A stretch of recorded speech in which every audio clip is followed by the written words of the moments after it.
بعثت عمومی کا آغاز آپ نے کیا کیا؟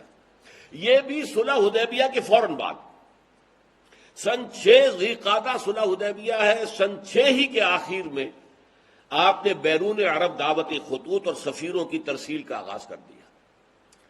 سن 6 کے آخر میں تو ذی قعدہ کے بعد ذی الحجہ ایک ہی مہینہ رہ گیا نا، تو اس میں تو صرف نجاشی کی طرف بھیجا گیا، چونکہ وہ جو ایمان لائے تھے نجاشی، حضرت نجاشی جن کا کہ تابعین میں شمار ہے، ان کا انتقال ہو گیا تھا.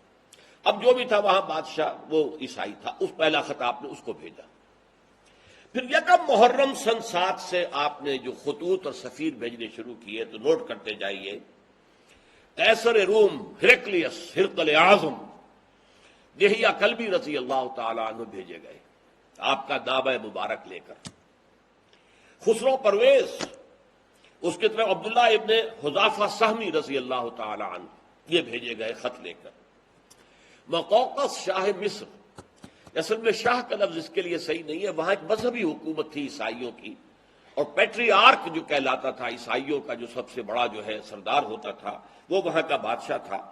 ان کی طرف حضرت حاتب ابن ابی بلتع، وہ جن سے غلطی ہو گئی تھی فتح مکہ سے پہلے کہ انہوں نے خط لکھ دیا تھا اپنے عزیزوں کی جان بخشی کے خیال سے، اور وہ مکے والوں کو اطلاع دے دی تھی. حضور نے خفیہ رکھا ہوا تھا اپنے مکے کی طرف جانے کو، لیکن انہوں نے اطلاع دیتی تھی وہ. لیکن ان کے بارے میں آپ کو معلوم ہے حضور نے فرما دیا تھا کہ یہ جو حاتب ابن بلتع ہے یہ تو اصل میں صحابی ہے اور بدری ہے، لہذا اس کے اگلے پچھلے سارے گناہ اللہ پہلے معاف کر چکا ہے. شاہ عمان کی طرف بھیجے گئے عمرو بن العاص رضی اللہ تعالی عنہ. اچھا، اب جو خاص طور پر جہاں سے کہ اب کشمکش شروع ہوئی ہے وہ ہے کہ شام سے متصل جو قبائل تھے عیسائی تھے، تو عرب قبائل یہ عیسائی تھے، کیونکہ رومن امپائر کے تحت رہے تھے، اس کے تحت انہوں نے عیسائیت قبول کر لی تھی. وہاں ایک دعوتی وفد بھیجا گیا، کیونکہ کوئی ایک بادشاہ نہیں تھا، مختلف قبائل تھے. 15 افراد جو ہے اس میں شہید کر دیے گئے. صرف کعب بن عبیر غفاری بچ کر آئے ہیں وہاں سے، باقی وہ شہید کر دیے گئے. اب یہ چونکہ سلطنت روما کے تحت تھے، تو گویا کہ اب جو چھیڑ چھاڑ کا معاملہ شروع ہوا وہ سلطنت روما سے ہوا. اور یہ اس کو میں نے اپنے نوٹس میں لکھا، میں دیکھ رہا تھا کہ آئرنی آف دی فیٹ یہ ہے کہ وہ رومی عیسائی جن کی شکست پر مسلمان بہت دل شکستہ ہوئے تھے، دل گرفتہ ہوئے تھے، جبکہ ایرانیوں نے شکست فاش دی تھی ہرقلیس کو، اور جن کی فتح جب ہوئی ہے یوم بدر کے وقت ہی ہوئی ہے، تو مسلمانوں نے جشن منایا تھا. اس لیے کہ ظاہر بات ہے کہ ایرانی آتش پرست تھے، مشرکوں سے قرب رکھتے تھے، اور یہ عیسائی تھے حضرت عیسیٰ کے ماننے والے، تو مسلمانوں سے قرب رکھتے تھے. تو بدقسمتی جس کو میں کہہ رہا ہوں، اگرچہ یہ لفظ ہمیں استعمال نہیں کرنا چاہیے، ہر چیز اللہ تعالیٰ کی حکمت کے تحت ہوتی ہے.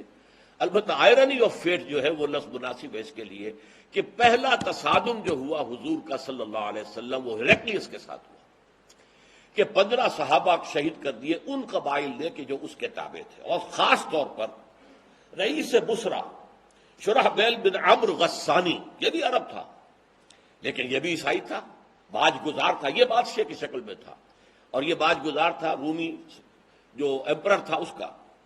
اس کی طرف بھیجے گئے تھے ایلچی کی حیثیت سے حارث ابن عمیر رضی اللہ تعالی عنہ، حارث ابن عمیر ازدی، اس نے ان کو بھی شہید کر دیا.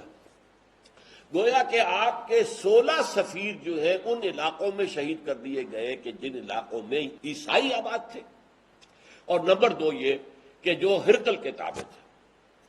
یہ صورتحال ہوئی جس پر کہ پہلا رد عمل حضور کی طرف سے ہوا غزوہ موتا. اسے غزوہ کہتے ہیں، اگرچہ عام طور پر خیال یہ کہ غزوہ اسی کو کہتے ہیں جس میں حضور بھی شریک ہوئے ہوں، حضور اس میں شریک نہیں ہوئے، لیکن ظاہر بات ہے سفیر کا جو قتل ہوتا ہے وہ اعلان جنگ ہوتا ہے. اب گویا کہ شام کے ان عیسائیوں کی طرف سے اعلان جنگ ہو گیا، تو حضور نے ایک لشکر تیار کیا 3000 افراد پر مشتمل صحابہ کرام کا، اور اس میں گویا کہ آپ کو پہلے سے معلوم تھا کہ کیا حالات پیش آئیں گے.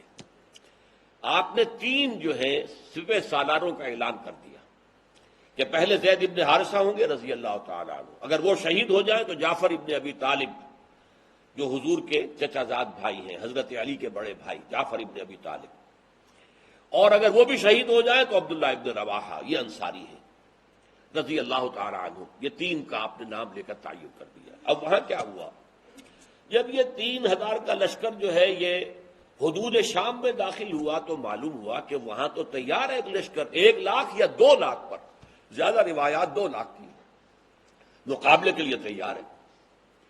اب انہوں نے مشورہ کیا کہ یہ ہم 3,000 ہیں، وہ 2,00,000 ہیں، فرض کیجیے 1,00,000 بھی ہو تو کہاں 3,000 کہاں 1,00,000، کہاں 3,000 کہاں 2,00,000۔ لیکن سب لوگوں کا کہنا یہ تھا، حضرت زید بن حارثہ نے جب مشاورت منعقد کی کہ ہمیں تو شہادت چاہیے، ہمیں فتح شکست سے کوئی غرض ہی نہیں، فیصلہ وہ مقابلہ کریں گے۔ لیکن مقابلہ تو کیا، بہرحال آخر کچھ نہ کچھ تو دنیا میں ریشو پروپورشن کا معاملہ ہوتا ہے نا، طاقت کا عدم توازن، لہذا وہاں صورتحال بہت مخدوش ہو گئی۔ حضرت زید بن حارثہ شہید ہو گئے، حضور نے مدینے میں اعلان کر دیا زید شہید ہو گئے، اب کمان سنبھال لی ہے جعفر ابن